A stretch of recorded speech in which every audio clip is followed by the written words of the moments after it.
आगे बढ़ते हैं और आज मैं पर्सनली बहुत उत्साहित हूं क्योंकि आज हमारे बीच में एक यूथ आइकन आ रहे हैं, यंगेस्ट अचीवर ऑफ इंडिया। सो आइए हम सब लोग मिलकर स्वागत करते हैं आज के हमारे मेहमान का। आज हमारे मेहमान है कृष्णा अरोड़ा, यंगेस्ट अचीवर। स्वागत है कृष्णा चैट विद सुरेंद्र वत्स में। Thank you sir, thank you very much. आपने मेरे को अपने शो में आने का मौका दिया। मैं बहुत टाइम से आपके चैनल को देख रहा हूँ और बहुत सारे मैंने आपके वीडियोस देखे। मेरे को बहुत अच्छा लगता है जब कोई भी पर्सन डायरेक्ट सेलिंग को एक नॉर्मल इंडस्ट्री रख के, सेल्फिशनेस को साइड रख के, एक पूरी इंडस्ट्री के लिए जब कोई कुछ करता है और आप वो चीज कर रहे हैं। Thank you very much for this sir. आप बहुत अच्छा काम कर रहे हैं और आई होप आपका चैनल बहुत ग्रो करे और ऐसे ही आप पूरी डायरेक्ट सेलिंग इंडस्ट्री को नॉलेज देते रहो। Thank you so much Krishna.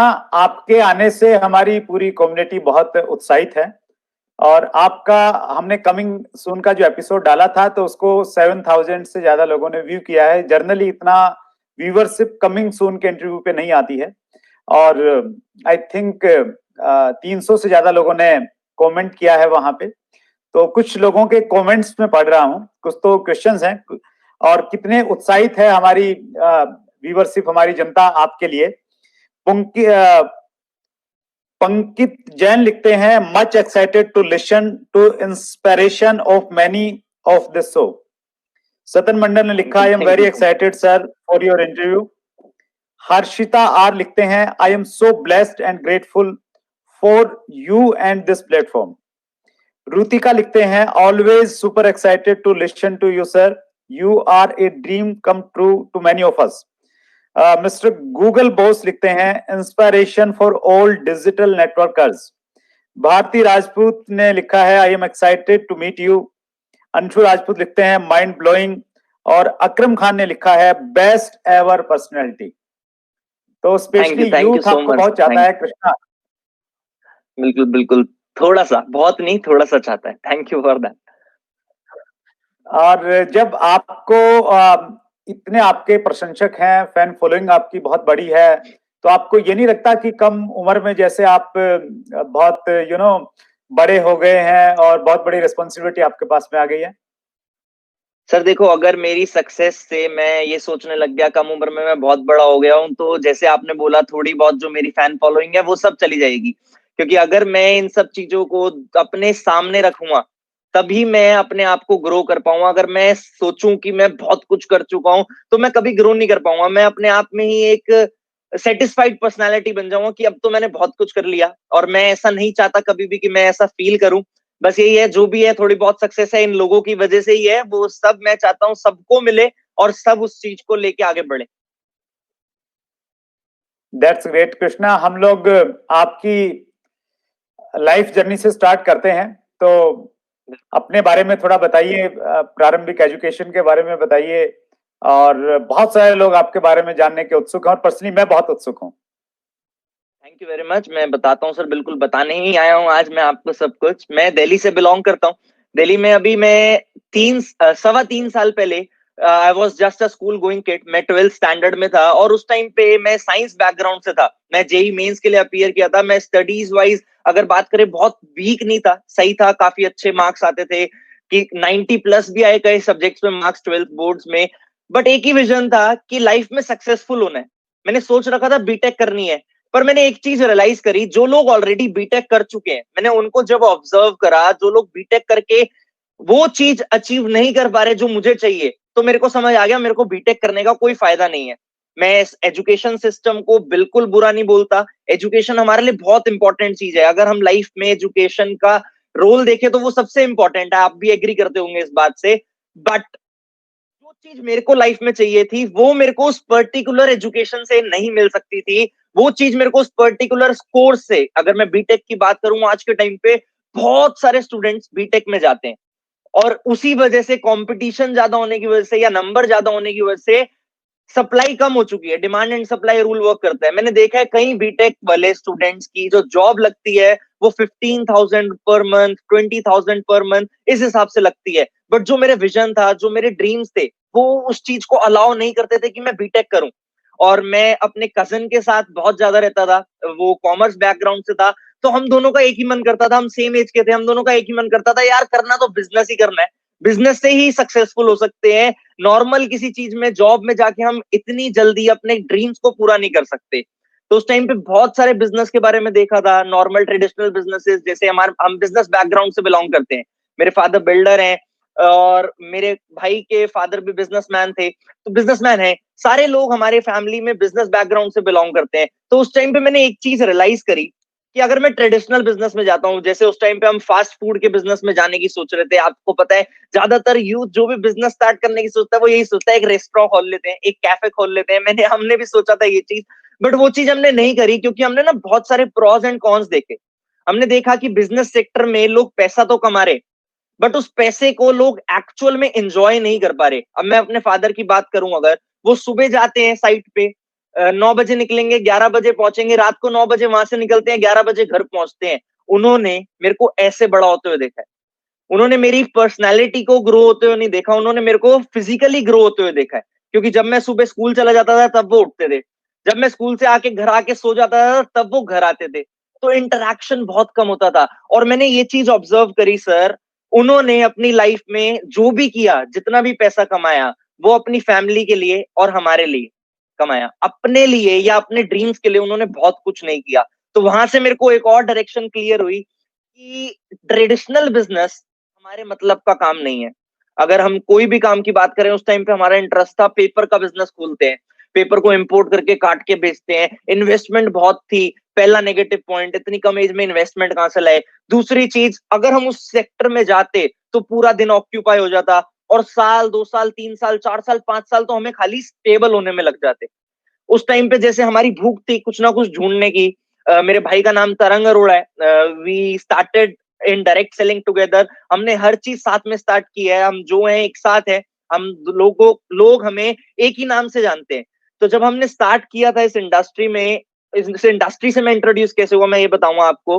तरंग के नेबर थे जिनका लाइफस्टाइल हमें बहुत अट्रैक्ट करता था। उस लाइफस्टाइल को देख के हम लोग ये सोचते थे कि ये आदमी करता क्या है। उनके पास गाड़ी अच्छी, उनके पास टाइम बहुत, उनकी वेकेशन शिमला मनाली की नहीं होती, उनकी वेकेशन यूएसए की, दुबई की, सिंगापुर की, मतलब सारी इंटरनेशनल वेकेशंस होती हैं। अल्टीमेटली हमने रियलाइज किया, चाहते तो हम भी यही हैं, करते क्या है। उस टाइम पे हमारे दिमाग में कई बार ये भी आता था, ये पक्का कोई 2 नंबर का काम करते हैं। और लेकिन हमारे घर वालों ने एक बात सिखाई थी, अगर ये कुछ गलत काम से 1 करोड़ रुपए कमा रहे हैं तो हमारे मतलब का नहीं है, हम सही काम से 1 लाख रुपए कमा के सेटिस्फाई हो जाएंगे। ऐसे ही ये जानते जानते इस क्यूरियोसिटी में हमने एक बार उनसे पूछ लिया। उनका नाम मैं बताना चाहूंगा, आज जो हूं मैं उनकी वजह से यूं, his name is mister Jatin Arora. बहुत सारे लोग जो इस चैनल को देख रहे हैं वो उन्हें जानते होंगे, वो भी यूट्यूब पे हैं, वो नेटवर्क मार्केटिंग के बारे में काफी नॉलेज देते हैं। तो मैं जब उनके बारे में जान रहा था, मैंने उनसे डायरेक्टली पूछा, सर आप करते क्या हो। तरंग और मैं उनके पास गए, हमने उनसे पूछा, सर आप करते क्या हो, ऐसा क्या करते हो जिससे आप इतना अच्छा लाइफस्टाइल भी इंजॉय कर रहे हो और इतनी अच्छी इनकम भी इंजॉय कर रहे हो। उन्होंने हमें ब्यूटीफुल डायरेक्ट सेलिंग इंडस्ट्री से इंट्रोड्यूस किया। उस टाइम पे मेरे को एबीसीडी नहीं पता थी डायरेक्ट सेलिंग की, मेरे को ये भी नहीं पता था ये क्या होता है। जैसे आज के टाइम पे तो लोग बहुत अवेयर है, किसी को सामने अगर हम रखें डायरेक्ट सेलिंग इंडस्ट्री, लोग सीधा बोलते हैं वो बंदे जोड़ने वाला काम। हमें उस टाइम पे ये भी नहीं पता था कि ये बंदे जोड़ने वाला काम क्या होता है। हम एक सेशन में गए, एक सेमिनार होते हैं जैसे आपको पता है इस इंडस्ट्री में, एक इंडस्ट्री के सेमिनार में गया, मैंने सेमिनार अटेंड किया, मेरे को काफी चीजें क्लियर हुई। तो काफी चीजें क्लियर होने के बाद मेरे को दिमाग में एक चीज आई कि अगर सामने खड़े होके कोई बोल रहा है, अपनी जर्नी बता रहा है, लोग उस जर्नी को सुन रहे हैं, तो उस आदमी ने जरूर कुछ किया है, इसलिए लोग बैठ के उसको सुन रहे हैं। मेरे को नहीं पता ये इंडस्ट्री सही है या गलत है। उस टाइम की अगर मैं बात करूं, आई वॉज नॉट अवेयर कि ये चीज सही है या गलत है, बट मेरे को एक चीज पता था, जिस आदमी को मैं सुन रहा हूं ना वो सही है। लाइफ में हर साल, हर टाइम, आज अगर कोई 20 साल की ऑडियंस या 25 साल का कोई पर्सन हमारी इस इंटरव्यू को देख रहा है, 25 साल तक उसने किसी ना किसी को सुना ही है। स्कूल में हम अपने टीचर्स को सुनते हैं, कॉलेजेस में हम टीचर्स को सुनते हैं, हम लाइफ में अपने पेरेंट्स को, यूट्यूब पे कई सारे मोटिवेशनल स्पीकर्स, कई सारे कोचेस को हम सुनते हैं। तो जब हम इन सबको सुनते हैं तो हमें एक पता होता है कि उस पर्सन ने कुछ किया है इसलिए हम उसे सुन रहे। हम ऐसा तो है नहीं किसी भी पर्सन को सुनने लग जाते हैं, किसी ना किसी पर्टिकुलर वैल्यूएबल, जैसे आज आपके चैनल पे बहुत सारी ऑडियंस आपको देख रही है, रीजन आप उनके लाइफ में वैल्यू प्रोवाइड कर रहे हो इसलिए वो आपको देख रही है। मेरे दिमाग में भी यही आया, इन्होंने जरूर कुछ किया है इसलिए इतने सारे लोग बैठ के इनको सुन रहे हैं। मेरा एक ही मोटिव बना उस टाइम पे कि मेरे को ये जानना है इन्होंने किया तो किया क्या। मैंने उस टाइम पे डायरेक्ट सेलिंग के बारे में नॉलेज लेना स्टार्ट किया। जैसे आप सब जानते हो, जब भी कोई पर्सन इस इंडस्ट्री में आता है उसको 2-3 बुक्स रेफर करी जाती है। एक rich dad poor dad refer करी जाती है, एक 21st सेंचुरी बिजनेस रेफर करी जाती है, एक सीक्रेट बुक है वो रेफर करी जाती है। और मेरे को एक चीज रियलाइज हुई, ये सीक्रेट बुक तो मैंने पढ़ी हुई है। मतलब ये जो भी चीज हमें बता रहे हैं इस इंडस्ट्री में, वो चीज ऑलरेडी लोग उसके बारे में रिसर्च कर रहे हैं। सीक्रेट बुक को इतने बड़े बड़े ऑथर्स ने लिखा, उसको इतना बड़ा टाइटल मिला। अगर इन सब चीजों के बारे में ये बता रहे हैं तो जरूर यहाँ पे इस इंडस्ट्री में दम है। उस टाइम पे मैंने इस इंडस्ट्री को समझना स्टार्ट किया। 3.25 साल पहले की बात है जब मैंने इस इंडस्ट्री को समझा। लगभग मैं 18 साल का हुआ ही था तब जब मैं इस इंडस्ट्री में आया था, क्योंकि 12th कंप्लीट हुई थी। मैंने इस इंडस्ट्री को समझा, मैंने ज्यादा डिले नहीं किया। मैंने सीधा घर जाके बताया, मैं पापा को गया, पापा को बताया, पापा मैं नेटवर्क मार्केटिंग समझ के आया हूँ, बहुत पैसा आएगा, बहुत अच्छी इंडस्ट्री है। मेरे पापा ने कहा नहीं आएगा। मैंने कहा पापा पक्का आएगा? कहते बेटा नहीं आएगा, इस इंडस्ट्री में बहुत फ्रॉड होते हैं। मेरे भी टाइम पे एक कंपनी आई थी, पैसा लगवा के भाग गई। मैंने कहा पापा पैसे नहीं लगाने होते इस इंडस्ट्री में, लोगों की गलत फहमी है पैसे लगाने होते हैं। इस इंडस्ट्री में परचेज सिस्टम वर्क करता है, कोई इन्वेस्टमेंट नहीं। आप मेरे को बिना कुछ दो, कोई पैसे मत दो, मैं आपको पैसा कमा के दिखाऊंगा। उन्होंने बोला चल हो सकता है फिर आ जाए। मतलब उनका डाउट ये नहीं था कि ये इंडस्ट्री बेकार है, उनका डाउट ये था कि इस इंडस्ट्री में लोग पैसे लगवा लेते हैं, जो सिस्टम पैसे लगवाने का बेकार है।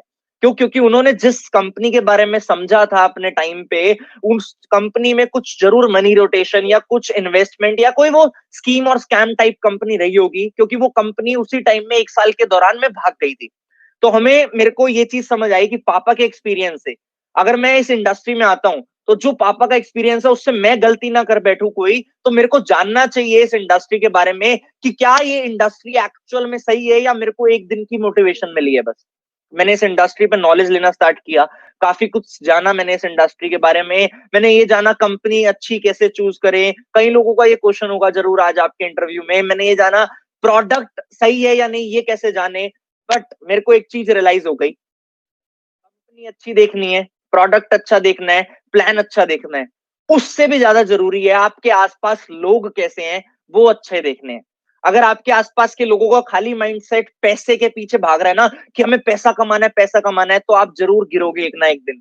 बट अगर आपके आसपास के लोगों का माइंडसेट एक नॉलेज के पीछे, एक एजुकेशन के पीछे, एक ट्रेनिंग के पीछे भाग रहा है, तो आप 100% उस प्लेटफॉर्म पे सक्सेसफुल होगे। एक बहुत बड़े लीडर की मैंने वीडियो देखी, उन्होंने बोला वो ऑलरेडी सक्सेसफुल थे, वो ऑलरेडी बिलियनियर थे, वो यूट्यूबर हैं बहुत बड़े। मैंने उस वीडियो में देखा, उन्होंने बोला मैं अपने बच्चे को नेटवर्क मार्केटिंग कराऊंगा।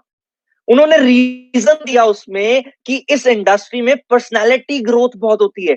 और उस टाइम पे मेरा मेन मोटिव यही था कि मैं पर्सनालिटी वाइज ग्रो करूं। उस टाइम पे मैंने स्टार्ट किया, जैसे कि जब स्टार्ट करते हैं मैंने इस इंडस्ट्री को समझ के स्टार्ट किया। आपको मैं बताऊंगा सर, मेरा पहला चेक जो आया था, जो मेरा पहले मंथ का पे आउट था, वो मात्र 5700 रुपीज का था। जब मैं 5700 रुपए का चेक लेके अपने घर पे गया, मेरे फादर ने मेरे को एक बात बोली कि बेटा इतने पैसे तो मैं अपनी दुकान पे लड़के को भी दे देता हूँ, तेरी इतनी पढ़ाई कराने का मेरे को क्या फायदा हुआ। मैं उस टाइम पे बहुत हर्ट हुआ, बट मेरे को पता था कि पहली बार मैंने अपनी कमाई कुछ लाई है घर में, पहली बार मेरी फर्स्ट इनकम मैं अपने मेहनत से कुछ करके आया हूँ, जरूर ये इनकम बढ़ेगी भी। और इस इंडस्ट्री में मेरे को पता था कि एक्सपोनेंशियल ग्रोथ होती है। अगर पहले महीने में 5700 आए हैं तो हो सकता है 1 साल बाद वो 5 लाख रुपए भी बन जाए या 1 लाख रुपए भी बन जाए या 57,000 रुपए भी बन जाए। बट नॉर्मल बिजनेसेस में ये नहीं होता। नॉर्मल जॉब सेक्टर में भी अगर हम साल की ग्रोथ देखें तो वो 5% होती है। और मैंने यही चीज सोच के स्टार्ट करी, और मैं बहुत बहुत खुश महसूस करता हूँ ये बताते हुए कि मैं जिस कंपनी का पार्ट हूँ उस कंपनी में एक सीनियर मोस्ट लेवल होता है, जैसे हर कंपनी में लेवल होता है, उस कंपनी में एक लेवल होता है जिस लेवल को ड्रीम लेवल कहा जाता है। जैसे कई लोग डायमंड लेवल कहते हैं, हमारी कंपनी में वो मैनेजर लेवल होता है। और जो मेरा 5700 रुपए का चेक था, मैं 6 महीने में इस इंडस्ट्री में मैनेजर लेवल क्वालिफाई किया अपनी कंपनी में। 6 महीने में मेरे को टाइटल भी दिया गया, कई लोगों ने मेरे को बोला फास्टेस्ट और यंगेस्ट मैनेजर हो आप इंडिया में, और मैं उसको टाइटल को अचीव किया। और मेरी 6 महीने में सर मैं आपको बताऊंगा, हो सकता है आपको भी विश्वास ना हो, मेरी 6 महीने में इनकम 6 फिगर क्रॉस कर गई। जो मेरा 6th पे आउट था वो 1,07,000 रुपए का था। 1,07,000 रुपीज का मेरा 6th पे आउट था। बहुत सारे लोग सोच रहे होंगे ये तो झूठ बोल रहे हैं, इसलिए सर मैं आज के टाइम पे ना अपनी इनकम जो मेरी आज करंट इनकम है वो बताते हुए डरता हूँ। क्यों? क्योंकि लोगों को 1 लाख रुपए की इनकम पे विश्वास नहीं होता। तो अगर आज की टाइम की मेरी इनकम लोग जानेंगे तो मैं 100% जानता हूं 85% लोगों को विश्वास नहीं होगा।